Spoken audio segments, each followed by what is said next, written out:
Good morning, কেমন আছো সবাই? চলে আসলাম সকাল সকাল নাস্তা বানাতে। আগে চুলায় তুলে দিলাম একটু আলু আর করলা ভাজি। সকাল সকাল উস্তেটা খাওয়া বেশ ভালোই হবে, স্বাস্থ্যের জন্য ভালো। আর এই দিয়েছিলাম একটু কম তেলে তেলে সুন্দর করে ভেজে নিলাম। এদিক থেকে করব আজকে রুটি।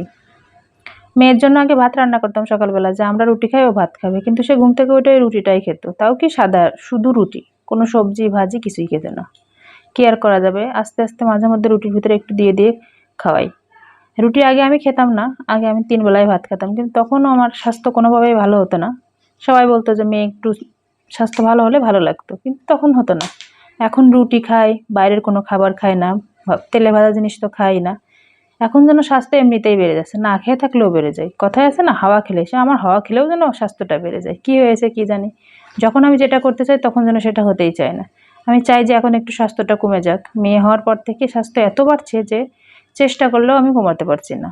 এখন একটা জিনিসই বাকি আছে, হাঁটা।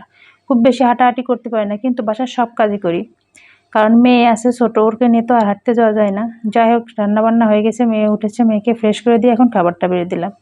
রুটি ছিল, আলু উস্তে ভাজি আর ছিল একটা দেশি মুরগির ডিম সিদ্ধ করা।